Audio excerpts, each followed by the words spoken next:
Chapter 1. A Boy Named John. In the quiet, cobbled streets of Cambridge, on a chilly June morning in 1883, a boy was born who would one day shake the very foundations of economics. He didn't arrive with fanfare or applause. There were no grand predictions for his future. But in time, the world would know his name. John Maynard Keynes. John was born into a family that valued learning above all else. His father, John Neville Keynes, was a respected lecturer at the University of Cambridge, a man who spent his life pondering the mysteries of philosophy and political economy. His mother, Florence Ada Brown, was no less remarkable. An author, a social reformer, a woman ahead of her time. Together, they formed the pillars of young John's world, a world filled with ideas, debates, and the endless possibility of knowledge. From the very beginning, John was no ordinary child. His parents, they noticed it too. He was curious, quiet. But behind those thoughtful eyes, his mind was always moving, always questioning. Books were his best friends. He read them like others breathe, effortlessly, constantly, with a hunger that never seemed to fade. He was fascinated by everything, from history to mathematics to philosophy. His thirst for understanding was insatiable, and nothing could stop him from diving deep into the mysteries of the world around him. But even in those early days, there were whispers that John was different. Other children might have played in the streets, carefree, with their minds set on nothing more than games and laughter. But not John. He was often found alone, absorbed in his books, thinking, imagining. Already, the seeds of a revolutionary mind were being planted. His parents nurtured his curiosity. They filled their home with lively discussions, intellectual debates, and endless conversations that young John would eagerly soak up. At the dinner table, his father might discuss the principles of economics, while his mother spoke passionately about social reform. It was here, in the heart of this academic household, that John first tasted the power of ideas. Ideas that could change the way people lived. Ideas that could shape the future. But, even with all his intellect, John wasn't without his struggles. He was a shy boy, sometimes painfully so. He didn't always fit in with other children. His thoughts, so complex and far-reaching, often left him feeling isolated, misunderstood. He didn't care much for sports or for the typical pastimes of boys his age. It was as if, from the very beginning, his mind was on a different path, one that no one else could quite see. Still, young John's brilliance could not be ignored for long.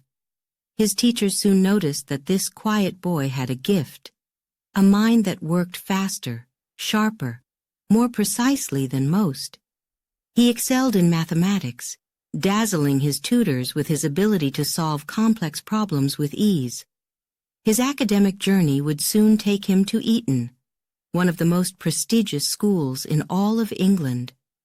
And there, in those hallowed halls, his genius would begin to truly bloom.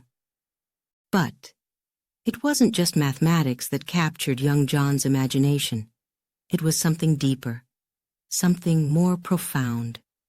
At Eton, he became fascinated with philosophy, with the grand questions of life and existence. Why do people act the way they do? What drives the decisions we make? These questions swirled in his mind, pulling him towards something even greater than logic or numbers. He began to wonder if there was a way to understand not just the individual mind, but society itself. Could there be a system? A theory that could explain why economies rise and fall, why nations prosper or collapse? It was a thought that would consume him, drive him, shape his entire life's work. But for now, he was still just a boy on the cusp of greatness, though he didn't know it yet. And so, through his childhood, John Maynard Keynes grew, his mind becoming sharper, more curious, more restless with each passing day. His father, ever the academic, would often discuss economics at the dinner table. But young John wasn't satisfied with the old ways of thinking. He began to challenge the very ideas that had shaped his father's teachings. Even as a teenager, he had the boldness, the audacity, to question what others accepted as fact. "Why does it have to be this way?" he would ask. "Why can't it be different?" His parents, they didn't always have the answers, but they never discouraged his questions. In fact, they welcomed them. They saw in John something rare, something extraordinary. A boy who wasn't content with simply learning the rules.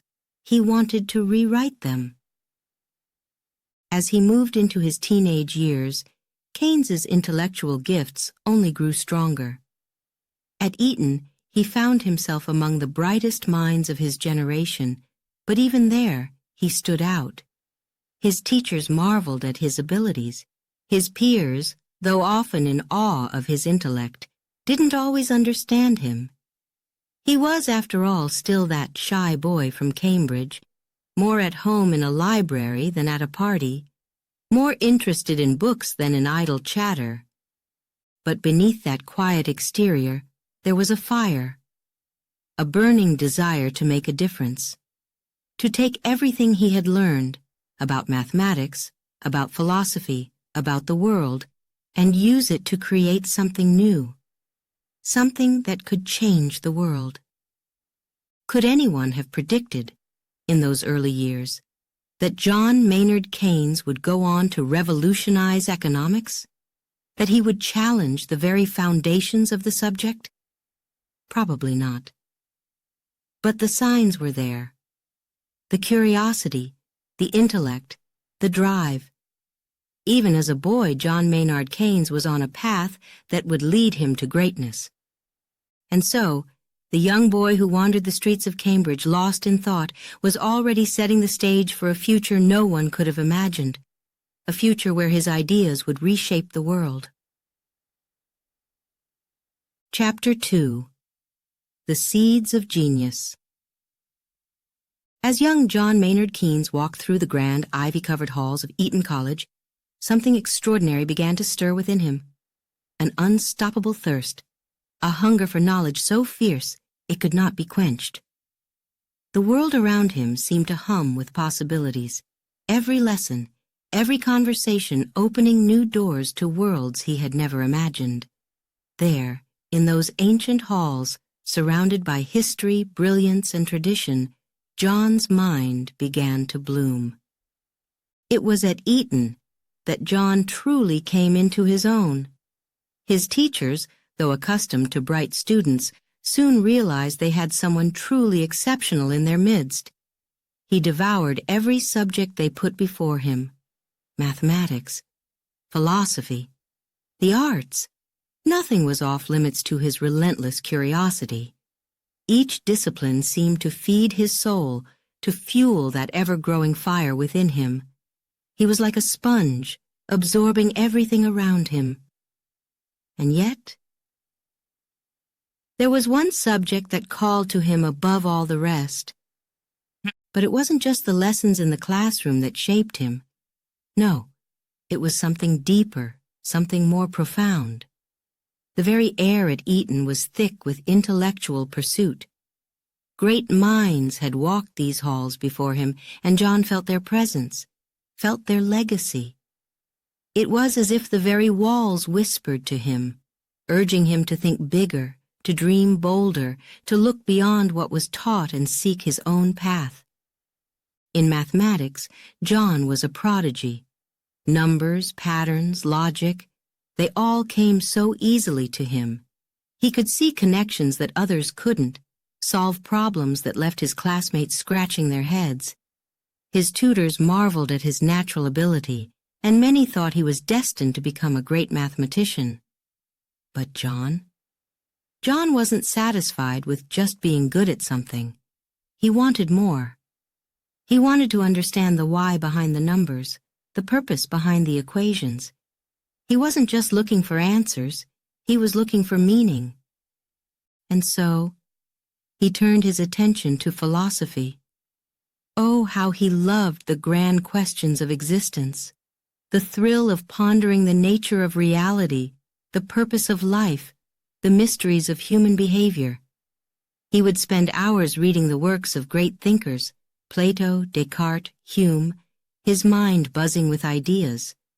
These were not easy texts, but to John, they were like a feast, a banquet of thought that he could never get enough of.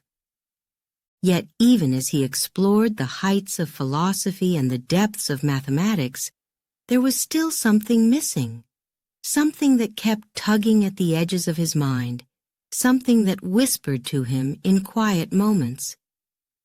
He hadn't quite found it yet, but he knew. It was there, waiting for him. And then, it happened. One day, while reading an essay on economics, a spark ignited within him. His pulse quickened, his heart raced. This was what he had been searching for. Economics, the study of how societies function, how wealth is created, how decisions are made that affect entire nations. It was as if a veil had been lifted, and suddenly, John could see the world in an entirely new way. Everything he had learned, everything he had questioned, seemed to converge in this one powerful subject. "This is it," he whispered to himself. "This is where I belong." Economics wasn't just about numbers, or money, or trade. It was about people. It was about how societies were shaped, how decisions could impact millions of lives. It was, in many ways, the ultimate challenge, and John was ready to take it on. His mind raced with ideas, possibilities, and questions. What if the rules could be changed? What if the way people thought about economics was all wrong? He was only a boy, but already he was thinking like a revolutionary. From that moment on, John's focus shifted. Mathematics and philosophy remained passions of his, but economics consumed him. He pored over the works of Adam Smith, David Ricardo, and John Stuart Mill, absorbing their theories, but never fully accepting them. No, something inside him knew there was more to discover. He believed that the field of economics was ripe for transformation, and though he didn't yet have the answers, he felt a deep, unshakable certainty that he would one day find them. But it wasn't just books that filled John's days at Eton. He also began to engage in debates, sharpening his mind against the best and brightest of his peers. He loved the thrill of argument, the back and forth of ideas. In the debating halls, he learned how to defend his thoughts, how to present his ideas with confidence and clarity. His voice, though still young, began to carry weight. When John Maynard Keynes spoke, people listened. Even then, as a teenager, there was something magnetic about him. It wasn't just his intellect, it was his passion, his conviction, his ability to see the world differently. He questioned everything, challenged authority, and refused to accept ideas just because they had been handed down by tradition. "Why?" was his favorite word.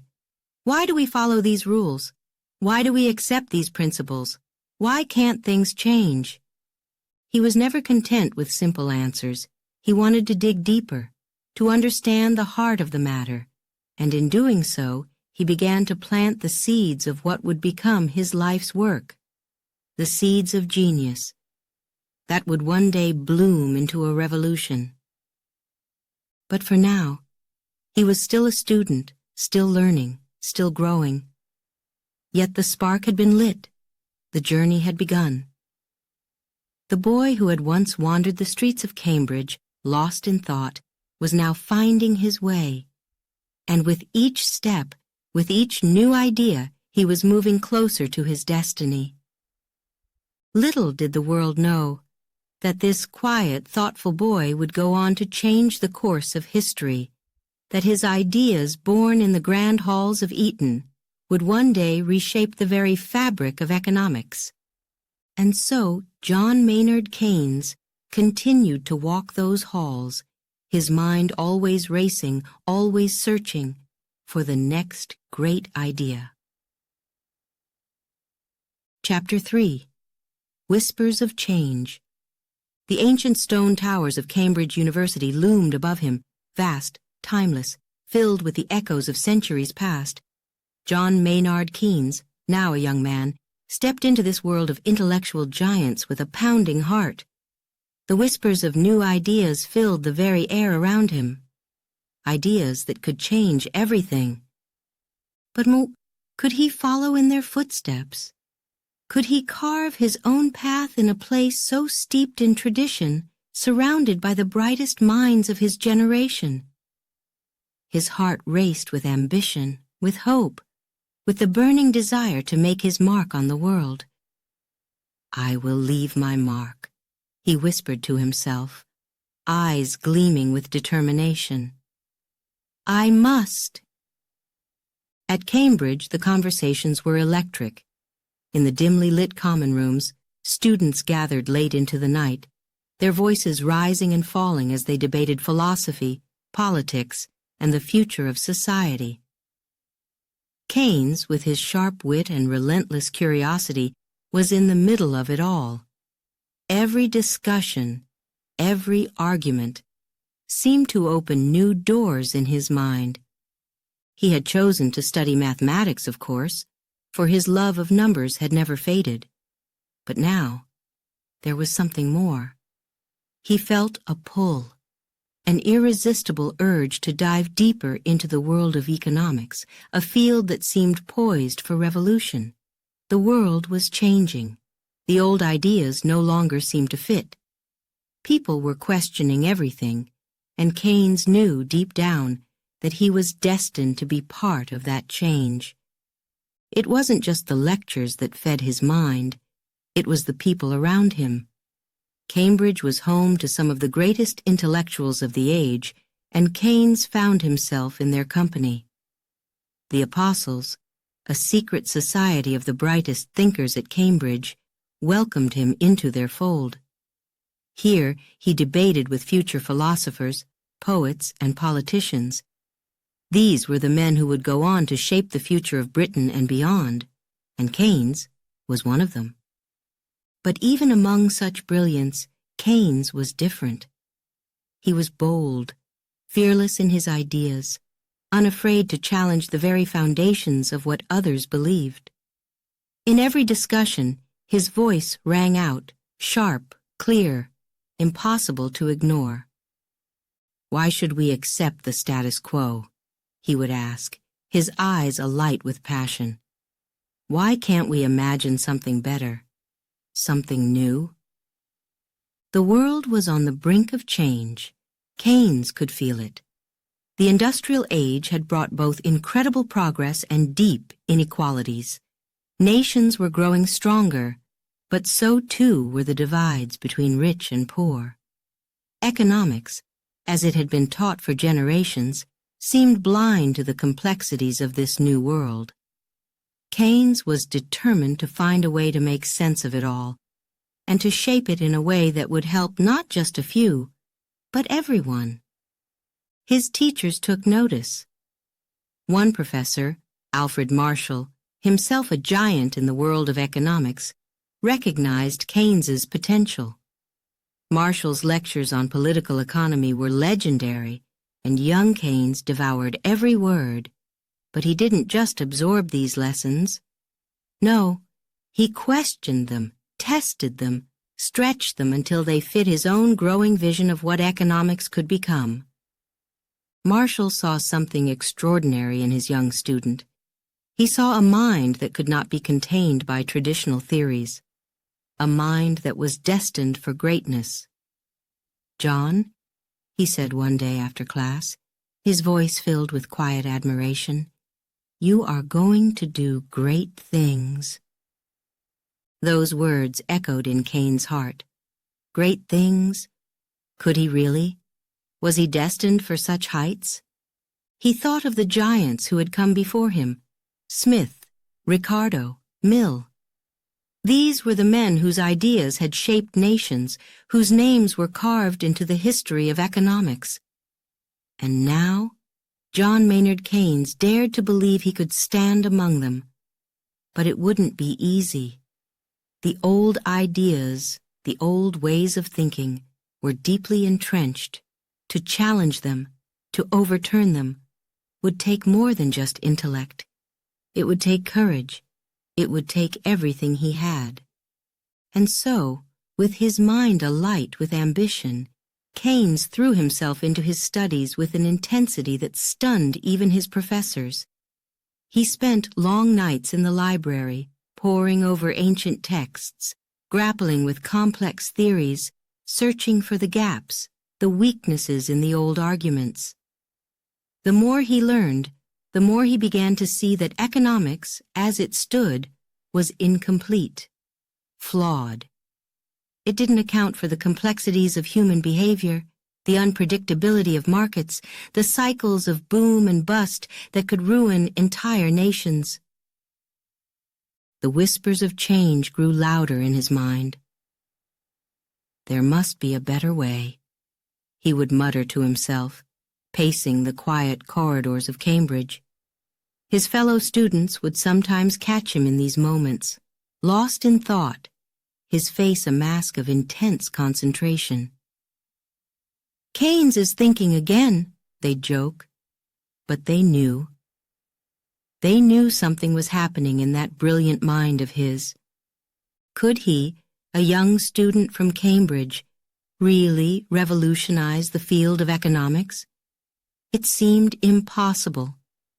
And yet, the fire inside him wouldn't go out.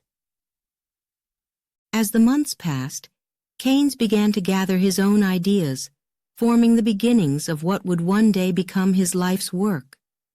He started writing, filling page after page with thoughts, theories, and questions. His hand could barely keep up with the flood of ideas pouring from his mind.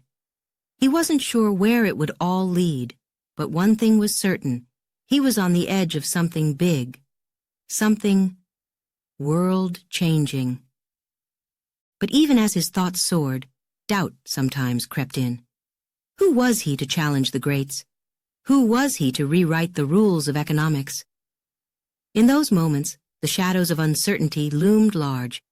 Yet, each time doubt threatened to pull him down, he would stand tall, take a deep breath, and remind himself, "I will leave my mark. I must." Cambridge had become the crucible in which John Maynard Keynes was forging his future. The whispers of change grew louder each day, urging him forward, pushing him to challenge everything he knew. And as he walked through the grand halls of the university, he knew, with every fiber of his being, that his moment was coming. The world was about to change, and John Maynard Keynes would be at the very center of it. Chapter 4. The Restless Mind. John Maynard Keynes was not content with simply learning. Oh no. His mind, his brilliant, restless mind, raced with questions day and night. It wasn't enough to read the works of great economists, to memorize the theories of the past. No, Keynes wanted more. He needed more. His mind never stopped turning, never stopped asking, why? Why do we accept these ideas? Why do we follow the same rules when the world is changing before our eyes? At Cambridge, Keynes quickly became known for his sharp intellect and his even sharper tongue. He debated fiercely with his professors, with his friends, with anyone who dared to engage him in conversation. He wasn't rude. No, Keynes was far too charming for that. but his questions cut like a knife. He didn't just accept ideas, he challenged them, turning them inside out, dissecting them until every flaw, every weakness was exposed. In the lecture halls, his hand would shoot up, his voice ringing out, confident, clear. "But doesn't that theory assume too much?" he would ask, his eyes narrowing with curiosity. "What if human behavior is more complex than the models suggest? What if the rules can't always predict the outcome?" His professors, some of the greatest minds in economics, were often left speechless. Keynes wasn't just another student, nodding politely, absorbing what was being taught. No, he was something more. He dared to question the status quo. He dared to push back against the very foundations of economic thought. And it wasn't just economics that captured his restless mind. Keynes's interests stretched far beyond any single subject. He devoured literature, philosophy, history, anything that could give him a deeper understanding of the world. He saw connections where others didn't. To him, economics wasn't just about money, markets, and numbers. It was about people, society, behavior, and those things? They were complicated. In the dimly lit rooms of Cambridge, where the air was thick with the smell of old books, Keynes gathered with other intellectuals, debating late into the night. These were no ordinary conversations. The young men in these rooms, members of the Secret Apostles Society, were some of the brightest minds of their generation. And yet, even among them, Keynes stood out. He would pace the room, his thoughts tumbling out faster than he could speak them.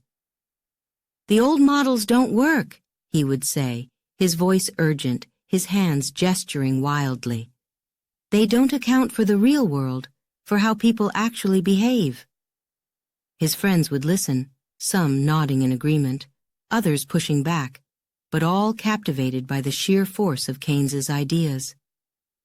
He loved the challenge, the thrill of debate, the adrenaline that came with pushing his ideas further, seeing where they would lead. Every conversation was like a battle of wits, and Keynes was always prepared to fight. But it wasn't just about winning. It was about discovery, about finding new ways to see the world. In one heated debate with a professor, Keynes argued that the classical economic models were too rigid, too detached from reality. "People don't always act rationally," he exclaimed, his voice rising with passion. "They don't always make decisions based on pure logic. There are emotions, fears, desires. None of that is in your model." The room fell silent. His professor, respected, wise, took a moment to respond. "You're suggesting a new way of thinking, Keynes," he said slowly. "But how can you prove it?" Keynes smiled, a spark of mischief in his eyes. "I don't need to prove it yet," he said. "I just need to question it." And that was the essence of Keynes, the restless mind that never stopped questioning. He wasn't afraid to leave things unfinished, to walk away from a debate without a clear answer, because for him, the questions were what mattered.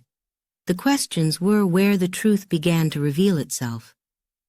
But it wasn't always easy. There were moments of doubt, moments when the enormity of what he was trying to do weighed heavily on his shoulders. Could he really challenge the greats? Could he really overturn centuries of economic thought? At times, the task seemed impossible, but still, he couldn't stop. His mind wouldn't let him stop.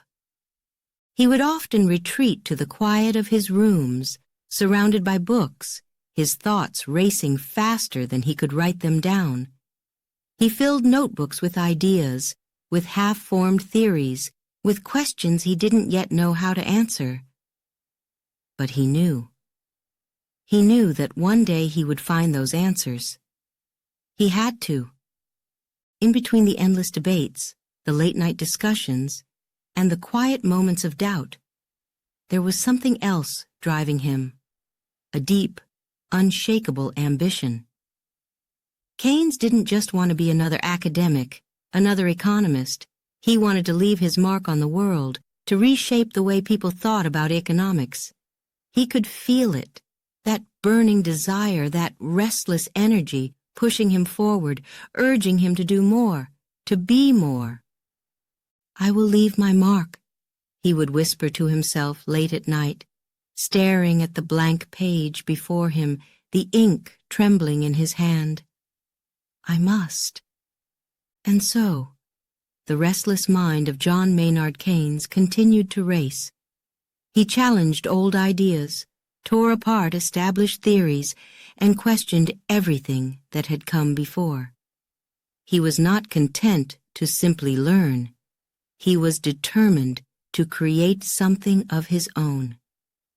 The world was changing, and Keynes was determined to change with it. Chapter 5. The Call to Serve. The world was unraveling. The thunder of war echoed across Europe as World War I erupted in 1914. The air was thick with uncertainty, fear, chaos. And in the midst of this turmoil, the British economy began to collapse. Resources were draining, debts piling up, and the very survival of the nation was at stake. In this critical moment, the British Treasury called upon a young economist to help navigate these dark and dangerous waters. That economist was John Maynard Keynes. Keynes had spent years sharpening his mind, questioning, debating, challenging the old ways of thinking. Now all of that preparation, all of those restless nights of study and thought would be put to the test. This was no longer a theoretical exercise. This was real. Lives were at stake. The pressure, it was immense. But Keynes was no ordinary man. At the age of 31, he was appointed to work in the British Treasury. This was a place of tradition, of rules that had been followed for generations. But Keynes? He was not one to follow the rules. He was not one to accept things as they were. He entered that grand, imposing building with a single purpose: to save the British economy, to save his country. The first day he stepped through the doors, the weight of the moment pressed down on him.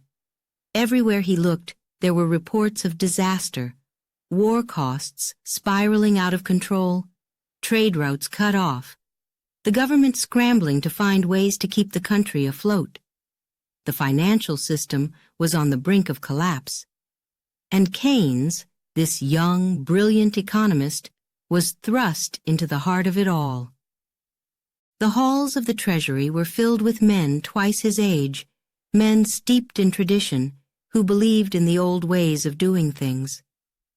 They were cautious, slow to change, hesitant to try anything new. But Keynes? Keynes saw it differently. He understood that in a time of crisis, bold action was needed. The old methods wouldn't work. The economy, like the war, was in uncharted territory. Something had to be done. He worked tirelessly, day and night, poring over numbers, charts, and data. His mind raced as it had always done. But now there was a sense of urgency like never before. The weight of the country's future sat on his shoulders, and he could feel it. But instead of breaking under the pressure, Keynes thrived. "I have an idea," he whispered to himself one late night, as the rain tapped against the windows of his office. His pen moved furiously across the paper. He scribbled down calculations, thoughts, plans. A vision began to form in his mind, a vision of how the British economy could be saved from collapse. His heart raced with excitement. "I have a plan to save it all." The key, Keynes believed, was to break away from the rigid thinking of the past. War was no ordinary time, and it demanded extraordinary measures. The government needed to take control of the economy in a way it never had before. Instead of simply letting the markets determine the future, the state had to step in, decisively, to control inflation, to manage war debt, to ensure that resources were being allocated to the war effort efficiently. But this was no easy task. Every decision had consequences, and the stakes couldn't have been higher. The economy was like a fragile machine, and one wrong move could send it into a downward spiral. Keynes knew that the road ahead would be filled with challenges, but he also knew, deep down, that he could do it. The days in the Treasury were long, the nights even longer. His colleagues, men who had been in the field for decades, often looked at him with skepticism. Who was this young man with his radical ideas? Who was this Keynes, who dared to challenge the old guard? But Keynes didn't back down. In meeting after meeting, he presented his ideas with passion, with clarity, with conviction. He argued that the government needed to raise funds in new ways: war bonds, borrowing, and most importantly, controlling spending in areas that weren't vital to the war effort. "We must act swiftly," he would say, his voice rising with urgency. "The old ways are no longer enough." Some agreed, others didn't. But no one could deny that Keynes was a force to be reckoned with. His most daring idea? He argued that Britain's economy should not only survive the war, it should thrive afterward. He wasn't just thinking about the next few months. He was thinking about the future, about rebuilding, about making sure the nation emerged from the war stronger than before. His colleagues were stunned by his vision. Most were just trying to keep the ship from sinking, but Keynes? Keynes was already planning how to sail it into calmer waters. And so, through the darkest days of the war, Keynes continued his relentless work. He crafted policies that helped stabilize the economy, advised ministers on the financial realities of the war, and made sure that Britain's resources were managed as effectively as possible. His strategies, though sometimes controversial, helped guide the country through one of the most perilous times in its history. But even as he succeeded, the pressure never let up. Every day brought new challenges, new threats. The war raged on, and with it came economic uncertainty. There were moments, late at night, when Keynes would sit alone in his office, staring at the flickering candlelight, wondering if it would ever end. But he would always push those thoughts aside. There was no time for doubt. He had work to do. "I will see this through," he would whisper into the silence of his office, his hand gripping the pen as if it were a sword. "I must." And so John Maynard Keynes, the restless mind who had once debated in the halls of Cambridge, now found himself at the center of one of the greatest crises in British history. But even as the storm raged around him, he stood firm. He had a plan to save it all. Chapter 6. A New Vision for the Future.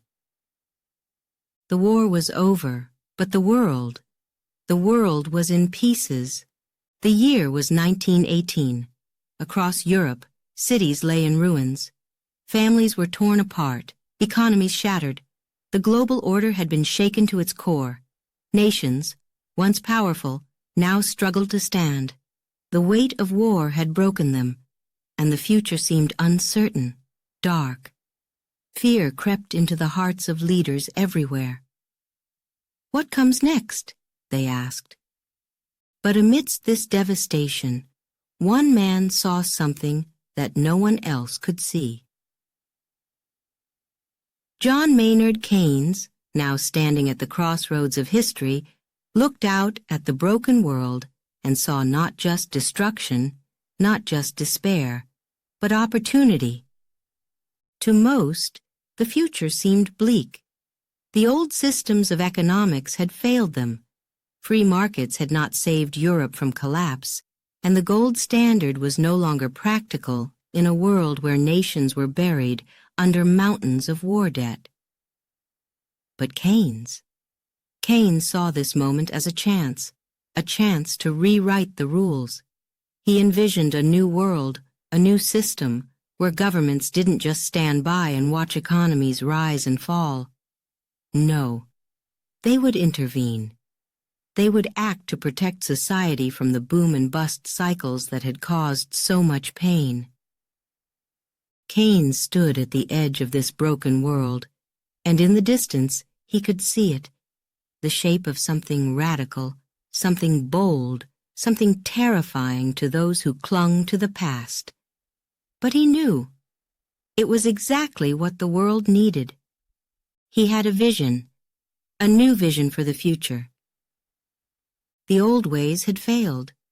The old economists, the old theories, had led Europe into disaster. And now, the only way forward was to think differently, to be different.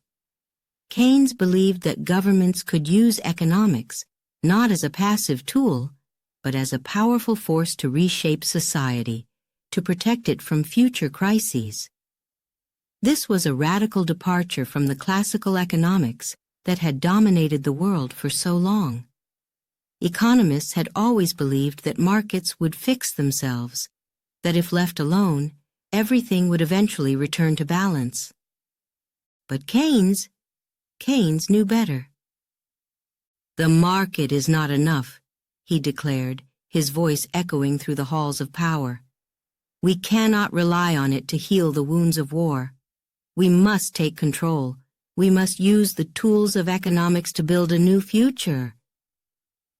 His ideas were shocking, revolutionary. He argued that in times of crisis, governments must spend money, even if they don't have it. "Borrow if you must," Keynes insisted, "but you cannot let the economy collapse.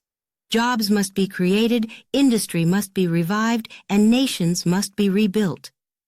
The old guard looked at him with wide eyes, their mouths open in disbelief. Spend money during a crisis?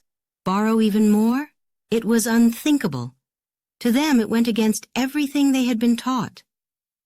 But Keynes, with that sharp, restless mind of his, knew something they didn't. He knew that if governments didn't act, if they didn't invest in their people, in their industries, the economy would stay broken, jobs would vanish, businesses would fail, and nations would fall deeper into despair. He saw this moment as a turning point, a chance to shape the future of economics itself. He called it demand-side economics, the idea that in times of economic downturn, the government must step in to boost demand, to put money into the hands of the people, to invest in infrastructure, to create jobs. It was bold. It was terrifying to those who had clung to the belief that the market should be left alone. But Keynes didn't care about fear. He cared about results. "I am not interested in theory," he said one evening, his voice quiet but firm. "I am interested in saving people's lives." And so Keynes began to outline his vision for a new world. He wrote furiously, his pen scratching across paper late into the night. His thoughts came fast, his ideas even faster. He believed that by using government spending to influence the economy, nations could avoid the devastating recessions and depressions that had plagued the world for centuries. It was a new way of thinking, a bold shift from the old laissez-faire policies of the past. He wasn't calling for government control over everything. No, he still believed in the power of the markets. But he believed that in times of crisis, when the market was weak, the government had a duty to step in and take action. To Keynes, the government was not just a passive observer. It was a guardian of the people, and it had the power to shape the future. His ideas were met with resistance, fierce resistance. Economists, politicians, and bankers clung to the old ways. "This is madness," they cried. "The government can't just spend its way out of trouble." But Keynes stood firm, his eyes burning with conviction. "The old ways are gone," he declared, his voice rising with passion. "The world has changed, and we must change with it. If we do not act, if we do not seize this moment, we will be doomed to repeat the mistakes of the past." And slowly, people began to listen. World leaders, desperate for solutions, began to see the wisdom in Keynes's ideas. His vision was radical, yes. It was terrifying, yes. But it was also filled with hope. It offered a way forward, a way to rebuild Europe, to rebuild the global economy, to create a world where nations didn't just rise and fall with the tides of the market, but where they could control their own destiny. Keynes believed in this future with every fiber of his being. He knew that it wouldn't be easy. He knew that there would be setbacks, opposition, and challenges. But he also knew that this was the way forward. The war had ended, but the real battle, the battle for the future, was just beginning. "I will not rest," Keynes vowed, his voice a quiet whisper in the stillness of the night. "I will not rest until we build a world where economics serves the people, and not the other way around." And so, in the aftermath of war, amidst the rubble and ruins, Keynes saw not only the destruction of the past, but the birth of a new future. Chapter 7. The Battle of Minds. John Maynard Keynes's ideas, they spread like wildfire. The moment his theories left his pen, they ignited fierce debate, setting academic halls and political chambers ablaze. Some hailed him as a genius, a visionary who had seen the flaws in the old systems and dared to present something new. But others called him a madman. The air was thick with tension. In universities across the globe, professors stood before their students, grappling with Keynes's radical theories. In the halls of power, politicians pored over his writings, their brows furrowed, their hearts torn between fear and fascination. His ideas were electrifying, but also terrifying, for they threatened to turn centuries of economic thinking upside down. Could they really trust this bold new vision? Could they afford not to? The battle of minds had begun. Keynes's ideas had always challenged the status quo, but now he was challenging the very foundations of economic thought. The old ways of thinking, those that had allowed nations to rise and fall, that had left millions in poverty and despair, had been accepted as unchangeable truths. But Keynes? Keynes was not content with that. He saw the cracks in the system, the flaws in the theories, and he was determined to show the world that it didn't have to be this way. "It's time for change," he declared, his voice echoing through the halls of universities, the walls of Parliament. "The old ways are broken. You cannot ignore me." His words rang out like thunder, shaking the very ground beneath his feet. But even as his ideas sparked excitement and hope in some, they were met with fierce resistance from others, powerful others. Economists who had spent their lives defending classical economic theory were horrified by what Keynes was proposing. His ideas, demand-side economics, government intervention, the rejection of the gold standard, were to them dangerous. They argued that Keynes was abandoning centuries of proven wisdom, that he was leading the world down a path to chaos. In the lecture halls, debates erupted. Professors who had once been calm, collected, now found themselves at war with their students, some of whom were enthralled by Keynes's ideas. "We cannot simply rely on the market," they would argue, echoing Keynes's call for government intervention. "We've seen what happens when we do: depressions, collapses, suffering." But the older economists, the guardians of tradition, shook their heads. "This is madness," they cried. "Governments cannot interfere with the natural flow of the market. To do so is to invite disaster." The battle of minds was fierce, and it was far from one-sided. Keynes, though brilliant, was not without his critics. In the world's most prestigious universities, renowned economists lined up to dismantle his arguments. "He's playing with fire," they warned. "If governments follow his advice, they will create more problems than they solve." And yet, Keynes didn't waver. He faced his critics head-on, his mind as sharp as ever, his resolve unshakable. In every debate, in every discussion, he stood firm, his words filled with passion and conviction. He didn't shy away from the challenges thrown his way. Instead, he welcomed them. "Debate me," he would say. "Show me where I'm wrong, but know this: the world is changing, and we cannot cling to the past. We must move forward." His voice was like a beacon in the storm. For every critic, there were those who rallied to his side, inspired by his vision of a new economic order. Students, young economists, politicians hungry for solutions. They flocked to him, eager to be part of this new movement, this new way of thinking. To them, Keynes was not just an economist, he was a revolutionary. But the resistance grew stronger by the day. His critics were not just academic, they were political, financial, powerful.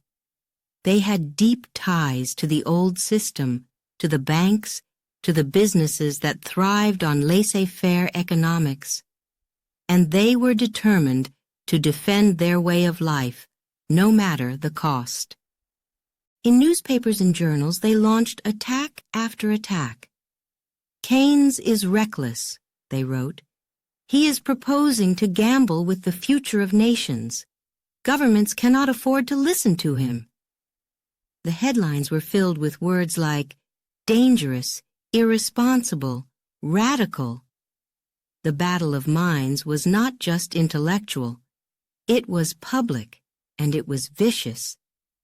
But Keynes, with his sharp wit and unmatched intellect, fought back. In speeches, in essays, in debates, he dismantled their arguments one by one. "The old ways are failing us," he said, his voice rising with each word. "We cannot afford to wait for the market to fix itself, not when people are suffering, not when economies are collapsing. Governments must act." His words carried weight. His ideas were gaining ground. And yet, the resistance did not fade. For every voice that praised him, there was another that condemned him. For every politician that embraced his vision, there was another who feared it. "Revolutionary ideas always meet resistance," Keynes once said to a friend, late at night after yet another heated debate. His voice was calm, but his eyes burned with determination. "But I won't stop. I can't stop. The world needs this change even if they don't see it yet." And so, the battle of minds raged on. Keynes stood in the center of it all, unwavering, his eyes fixed on the future. The old guard may have fought to keep him down, but Keynes knew something they didn't, that history, in the end, was on his side. With every passing day, more and more people began to listen. His ideas, once considered radical, began to seem less like madness and more like hope.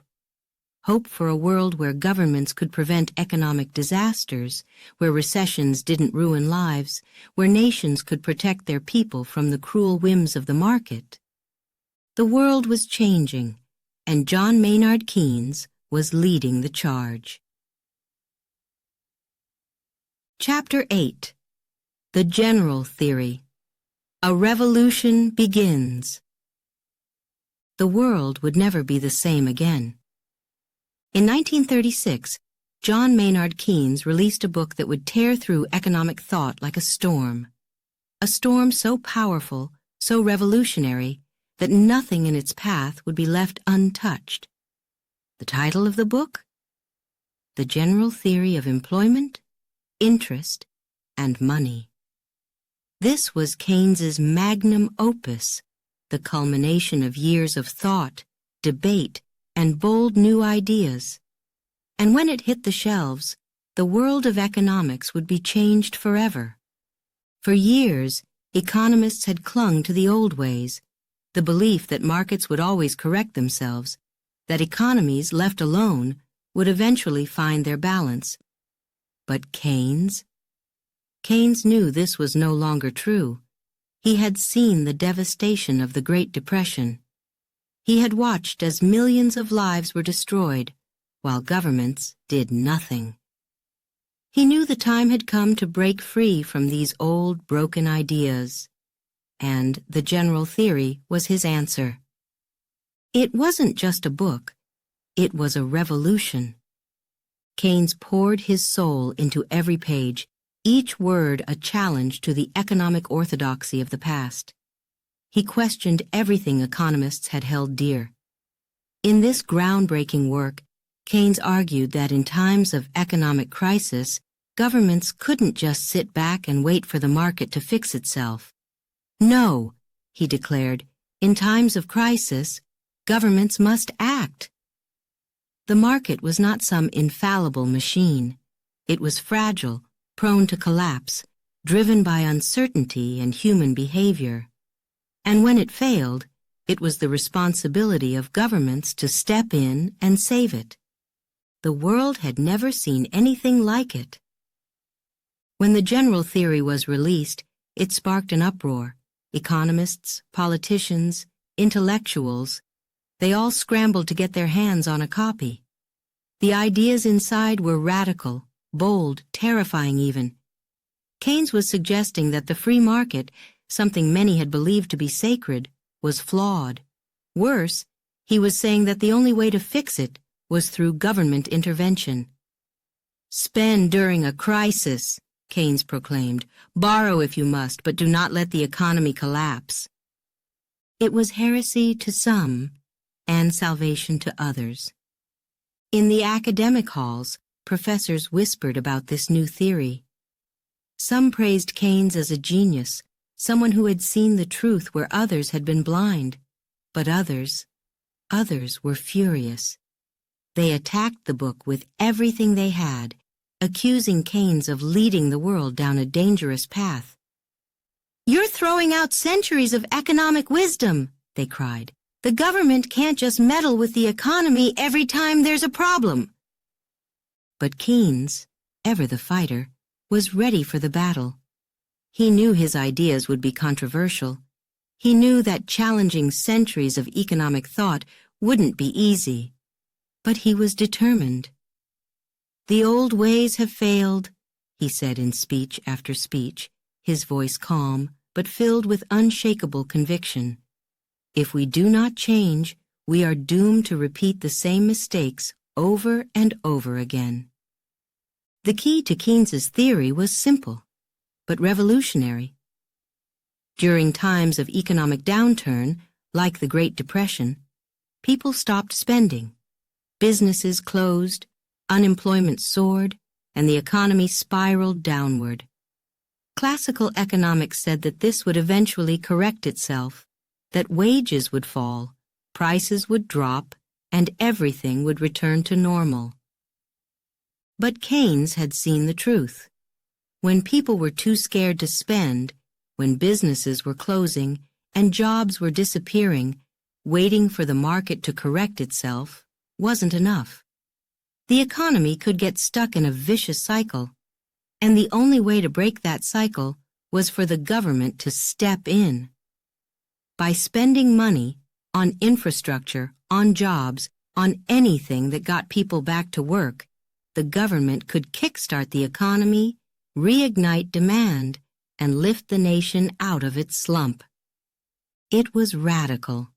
It was terrifying. But it was exactly what the world needed. Keynes didn't just stop with theory. He gave practical solutions. He argued that government should borrow money if necessary, to fund public works, to create jobs, to stimulate demand. Critics shouted that borrowing would lead to debt, to disaster. But Keynes countered with a sharp mind and a sharper tongue. Debt is not the enemy, he said. Unemployment is, starvation is, despair is. If borrowing can save lives, if it can save the economy, then borrow we must. And the world?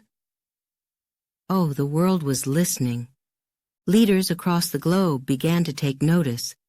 The Great Depression had shattered economies, and many were desperate for a way out.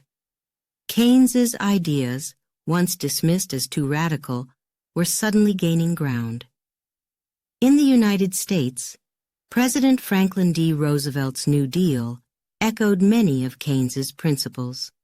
The government began to invest in infrastructure, creating jobs, boosting demand, and slowly, the economy began to recover. It wasn't just in the United States.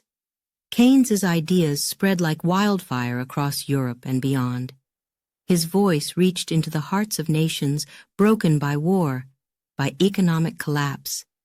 He was offering a lifeline, a way to prevent the horrors of economic depression from ever happening again. But even as his ideas gained traction, the opposition didn't disappear.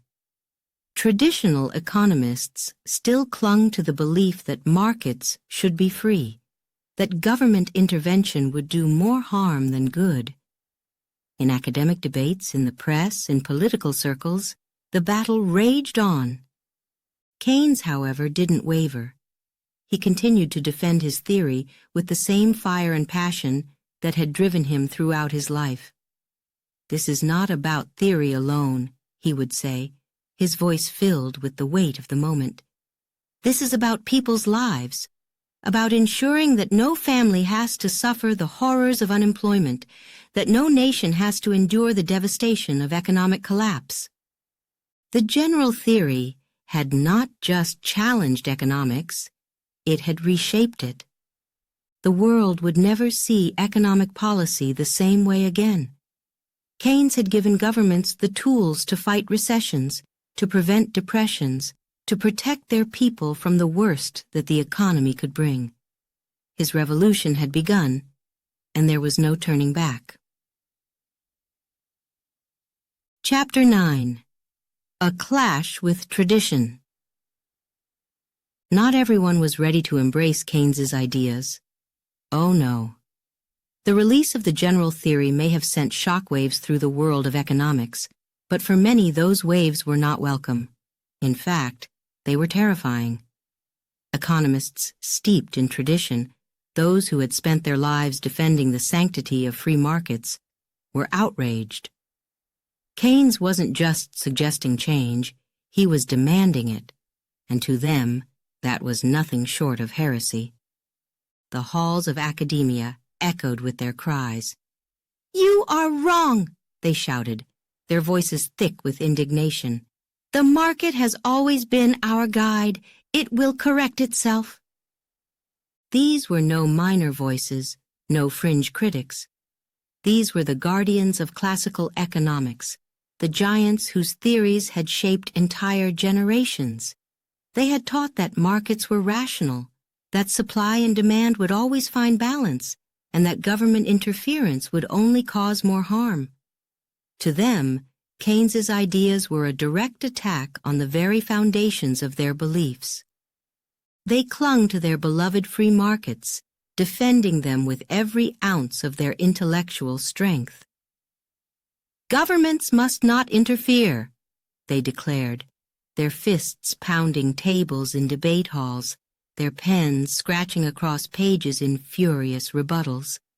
"If you allow governments to control the economy, it will lead to chaos, to inefficiency, to ruin. But Keynes? Keynes stood tall, unwavering in the face of the storm. "The world is changing," he said calmly, his voice rising above the noise of his critics. "And so must we." His voice, clear, steady, was a beacon in the midst of the fierce winds of criticism. He wasn't shaken by their anger, wasn't intimidated by their credentials or the weight of the tradition they carried. Keynes had seen what they had not. He had seen economies collapse, lives ruined, because of blind faith in the market's ability to fix itself. And he knew that the old ways of thinking were no longer enough. In university lecture halls, where the clash of ideas raged fiercest, students gathered to watch these titanic debates. On one side, the old guard, professors who had taught for decades that free markets were the answer to all problems. And on the other side, the rising star of economics, John Maynard Keynes, with his radical new ideas, his daring vision of government intervention. "Markets are not perfect," Keynes would argue, his words cutting through the air like a blade. "They do not always self-correct. We cannot wait for them to fix themselves while people suffer. Governments must step in when the economy falters. They must take action when the market fails." His critics were fierce, but Keynes was fiercer still. "No!" they shouted back, their voices full of frustration.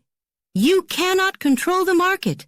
The invisible hand will always guide it to balance if only you let it be." But Keynes was relentless. "The invisible hand," he said, his tone sharp with disbelief, "has left us in the dark for too long. It is time to shine a light on the truth. The world is no longer the same as it was when these theories were first written. The economy of today is far more complex, far more unpredictable. We cannot be slaves to outdated ideas when people's lives are at stake." The clash was not just academic, it was personal. To the classical economists, Keynes was not just challenging their theories, he was challenging their entire worldview. And so they fought him at every turn, publishing scathing critiques, delivering heated lectures, and attacking his ideas in public forums. To them, Keynes was reckless. He was playing with fire, fire that could destroy the delicate balance of the market. But for Keynes, this wasn't about theory anymore. It was about reality. He had lived through the devastation of the Great Depression. He had seen the chaos that unregulated markets could unleash. He had witnessed governments standing by, doing nothing, while economies crumbled and people lost everything. For Keynes, this wasn't just an intellectual debate. It was a fight for the future. In speech after speech, Keynes continued to defend his ideas, his voice filled with calm conviction. "The world is in crisis," he said, his eyes gleaming with the intensity of his belief. "If we continue to rely on the old ways, we will never break free from these cycles of boom and bust. We must adapt. We must embrace change for the sake of our future." He knew it wasn't easy for his critics to let go of the past. These were ideas they had built their careers upon, that they had taught for years, that had shaped their understanding of the world. To abandon them now, to admit that those ideas were flawed, it was almost unthinkable. But Keynes wouldn't let up.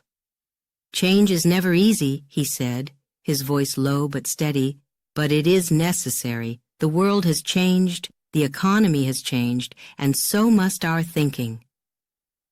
Slowly, ever so slowly, the tide began to turn. For every economist who clung to tradition, there were others who started to see the wisdom in Keynes's words. His ideas weren't just theoretical, they were practical solutions to real problems.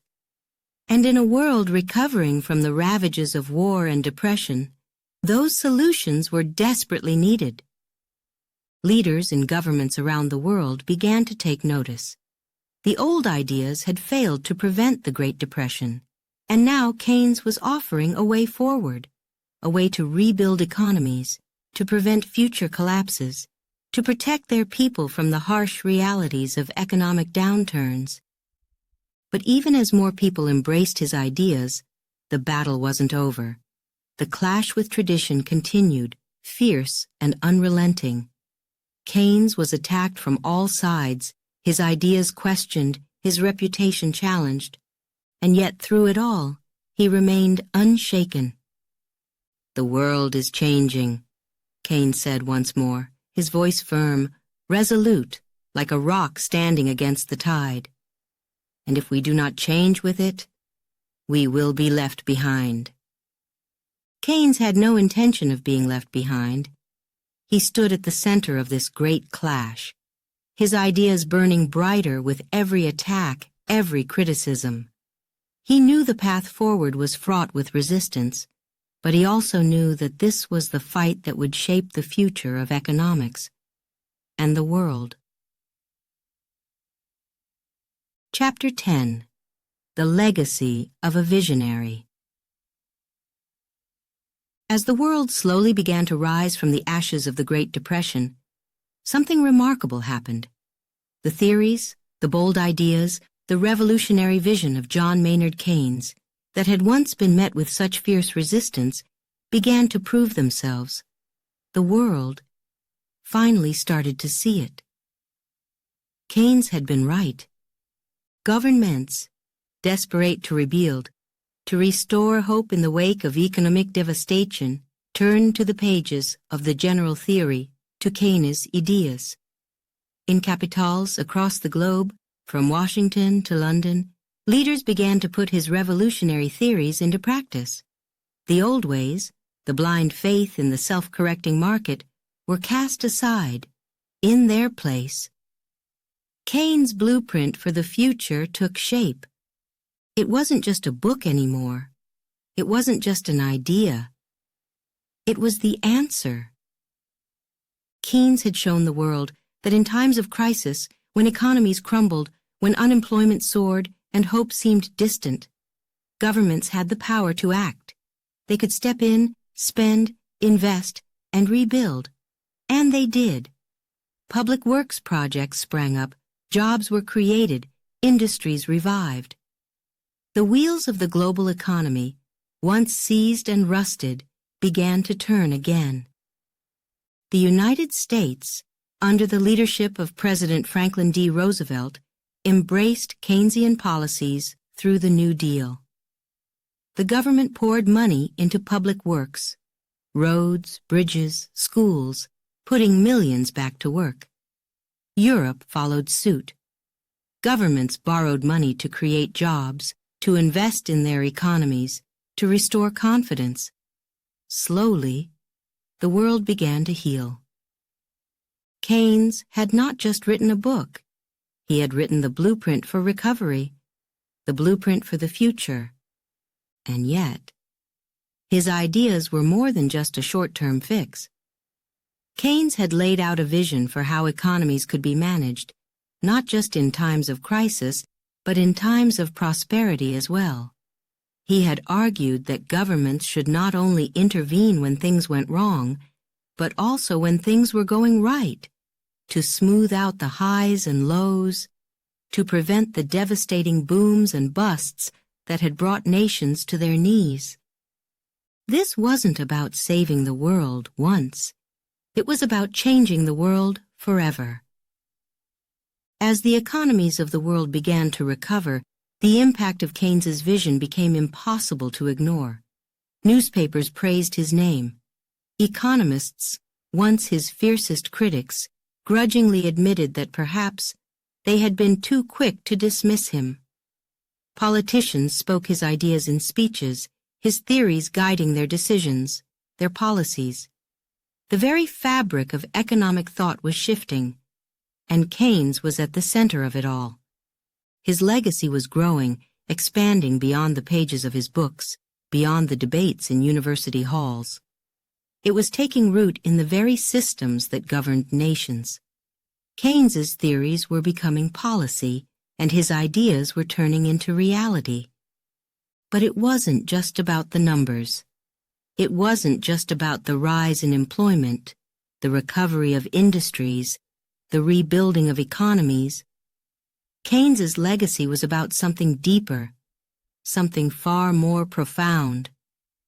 It was about hope. For too long, people had been at the mercy of forces they didn't understand, economic cycles that seemed cruel, indifferent, unchangeable. Keynes had shown them that it didn't have to be that way. He had shown them that governments could intervene, that they could protect their people from the worst ravages of economic collapse. He had given them the tools to fight back, the knowledge that in the darkest of times they were not powerless. And this was the true heart of his legacy. Even as the world recovered, even as the wounds of the Great Depression slowly began to heal, Keynes's influence continued to grow. His ideas were taught in universities around the world. Young economists, inspired by his vision, carried his work forward, expanding on it, applying it to new challenges, new crises. Governments, too, held fast to his teachings, using his theories to guide their economic policies for decades to come.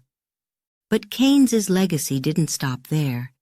It wasn't just a legacy of the past. It was a legacy that would endure, that would stretch across generations. Every time a government intervened in an economic crisis, every time a leader announced a new stimulus package, every time an economist argued for public spending to boost employment, the voice of Keynes echoed through time. His ideas became the foundation of modern macroeconomics, a pillar upon which new theories and policies would be built. He had changed the way the world understood economics, the way it responded to crisis, the way it shaped its future. Keynes had once written, "In the long run, we are all dead." But his ideas, his vision, they would live on. He had shown the world that economies were not untouchable forces of nature. They could be managed, guided, and protected. His theories had not just saved a generation from the grip of depression. They had laid the groundwork for a future where such crises could be avoided, where governments would have the power to act before disaster struck. And so, as the world continued to rebuild, as it grew stronger, as it learned from the mistakes of the past, Keynes's name was remembered. His legacy was not just one of economic theory, but one of vision, of determination, of courage to challenge the old ways and forge a new path. The world had changed, and Keynes had helped change it. He may have started as the curious boy from Cambridge, but by the end, John Maynard Keynes had become a visionary whose ideas would endure for generations. His work had shaped the world, guided it through crisis, and pointed it toward a brighter future. Chapter 11. A Man Behind the Genius. Beyond the numbers, beyond the theories that shook the world, beyond the fame that came with revolutionizing economics, there was still John Maynard Keynes, the man. A man of charm, wit, and boundless passion. It's easy to see Keynes only as the towering intellectual figure, the visionary economist who shaped the modern world. But behind that brilliance was a man who loved life and understood its complexities. Keynes was more than just a mind trapped in academic books. He was alive in every sense of the word. His charm was undeniable, his wit sharp and quick, cutting through conversation with the ease of a master. To know Keynes was to be drawn into his magnetic presence. He had a way about him, a charisma that turned debates into performances, a playful sparkle in his eye that made even his most serious discussions feel alive with energy. But Keynes was not all work. No, his passions stretched far beyond the halls of Cambridge, the pages of economic journals, and the smoky rooms of policy debates. He adored art, the theater, the vibrancy of culture. His love for these things wasn't just a side hobby, it was a core part of who he was.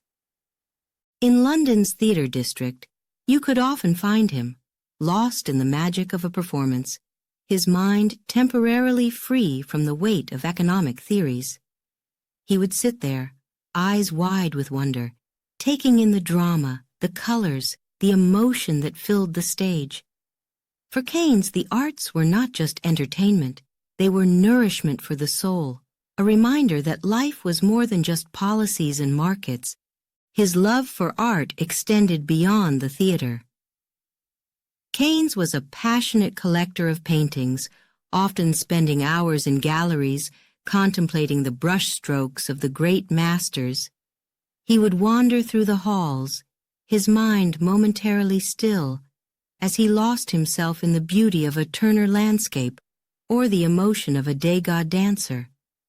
He was captivated by the power of art to express the inexpressible, to capture the fleeting moments of life that numbers and equations could never touch.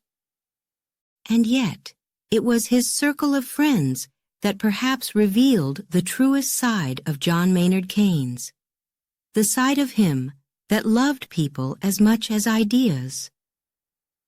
Keynes was part of the Bloomsbury Group, a tight-knit circle of brilliant writers, artists, and intellectuals who gathered to share their thoughts on everything from literature to philosophy, from politics to passion. These were no ordinary gatherings.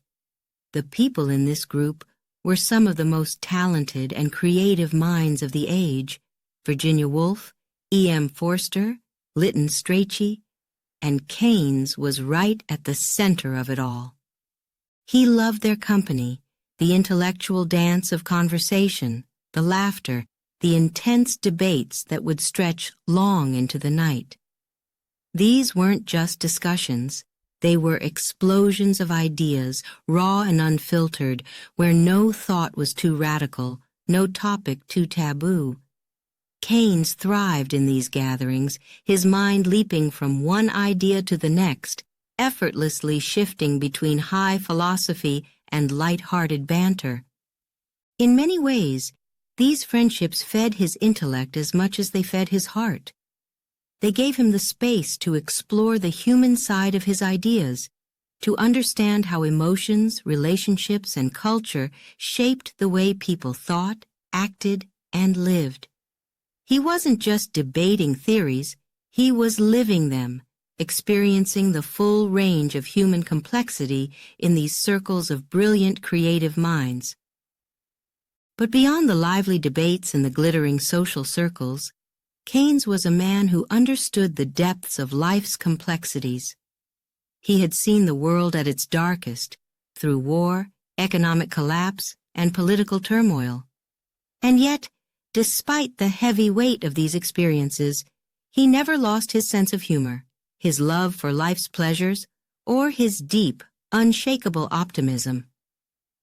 It wasn't always easy. Behind his quick wit and charm, there were moments of doubt, moments when the weight of the world's problems pressed heavily on his shoulders, the responsibility of trying to save economies, of trying to change the way the world thought about money, people, and power. It was a burden that few could carry. But even in those moments, even when the challenges seemed insurmountable, Keynes found solace in the things he loved. In the arms of his wife, Lydia Lopakova, a Russian ballerina who brought light and laughter into his life, Keynes found joy. Their love was a blend of intellect and emotion, of deep understanding and playful affection. Together, they balanced each other, finding happiness in the little things: an evening at the ballet, a quiet conversation over tea, And there was always his work, the work that, for all its challenges, gave him purpose. Keynes believed in his ideas with every fiber of his being. He knew that the theories he put forward weren't just about numbers, they were about people, about making sure that the pain and suffering of economic collapse would never have to be endured again. His work, in a way, was an expression of his deep love for humanity itself. Through it all, Keynes remained a man of immense passion for ideas, for art, for life. He had lived fully, embracing the complexities of existence, the triumphs, the failures, the joys, and the sorrows. He knew that life could never be reduced to simple equations, that it was full of contradictions, of beauty and pain, of laughter and loss. And that, perhaps, is what made Keynes so extraordinary. He was not just an economist. He was not just a thinker. He was a man who had the courage to see the world as it truly was, complex, chaotic, unpredictable, and to love it anyway. He didn't just shape the future of economics. He lived life to its fullest, with an open heart and a brilliant mind. Chapter 12. The final chapter, but never the end. As John Maynard Keynes grew older, his once energetic body began to falter, but his mind remained as sharp as ever. His brilliance, undimmed by time, continued to shine with a fierce light. Even as his health deteriorated, even as death's shadow loomed closer, Keynes refused to slow down. He could feel the weight of his years, yes, but the fire of his intellect burned on, relentless. The world still needed him. And Keynes, ever the dedicated visionary, answered that call. He worked tirelessly, advising leaders, shaping policies, offering his guidance when the world was once again on the brink of chaos. The end of World War II brought not just peace, but a new set of challenges, rebuilding shattered nations, stabilizing economies, preventing the collapse that had followed the previous war. And through it all, Keynes was there, his voice clear, steady, unwavering. Nations turned to him, seeking his wisdom. His ideas had already reshaped the world once, and now they would be needed again. In meeting rooms, in discussions with heads of state, Keynes shared his vision for the post-war world. He spoke of cooperation, of rebuilding together, of creating a new global order that would prevent economic disasters and maintain peace. His mind was a reservoir of ideas, and even as his strength waned, his passion for making the world a better place never dimmed. But time waits for no one. In 1946, Keynes's body could take no more. The world lost one of its greatest minds, a man who had redefined what economics could be, who had shown that numbers and theories weren't just abstract concepts, but tools to shape the future, to save lives. His passing was a moment of profound sorrow for those who had known him, for the leaders who had relied on him, and for the world that had been transformed by his ideas. Yet, even as the world mourned, one thing became clear. Keynes was gone, yes, but his legacy, his ideas, they would never die. In the years that followed, as nations rebuilt and economies stabilized, it became apparent just how deep Keynes's impact had been. His theories had provided the foundation upon which the post-war world was built. Economists, politicians, and thinkers continued to turn to Keynes when the world faced economic storms, seeking guidance in his words, in the principles he had left behind. His ideas, the belief that governments could and should intervene in times of crisis, that public spending could prevent economic collapse, that markets were not infallible, became the very fabric of modern economic thought. Keynes had not just changed the way people thought about economics. He had changed the way they understood the role of government, the way they viewed society itself. Whenever a government stepped in to stabilize a failing economy, whenever a stimulus package was rolled out to prevent a recession, whenever a leader called for public works to create jobs and restore confidence, the ghost of Keynes was there, watching over it all.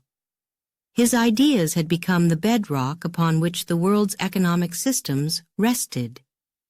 Economists who had once doubted him now studied his work with reverence.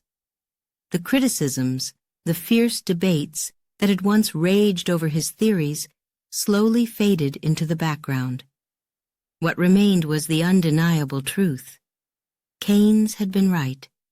The old ways had crumbled, and in their place, Keynes had built something new, something lasting, something that would endure long after he was gone. His influence stretched far beyond his own lifetime. Generation after generation of economists studied his works, debated his ideas, and expanded upon them.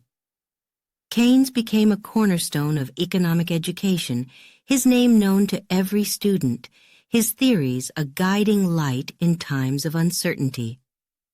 But Keynes' legacy was not just about economics, it was about the power of ideas, the power to reshape the world, to challenge the status quo, to imagine something better, something fairer. His life was a testament to the belief that ideas could change the course of history, that a single person, with enough determination, could alter the very fabric of society.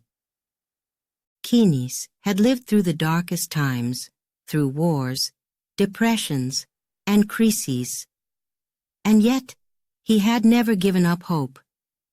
He had never stopped believing that the world could be better, that human ingenuity could find solutions to the greatest challenges. That optimism, that unwavering belief in the power of human intellect, was at the core of everything he did. And now, even after his death, that belief continued to inspire. Every time the world faced a new crisis, whether economic, political, or social, Keynes's voice seemed to echo through the years, reminding leaders that there was always a way forward, always a solution, if only they were bold enough to seek it. His legacy was more than just a set of economic principles. It was a reminder that ideas matter, that change is possible, and that, in the end, the greatest power we have is the power to think, to imagine, and to act. Keynes may have left this world in 1946, but his influence, his vision, lives on. His name continues to inspire, his theories continue to guide, and his legacy remains eternal. For as long as the world faces economic storms, for as long as there are challenges to overcome, the ideas of John Maynard Keynes will endure, forever shaping the future, forever lighting the way forward.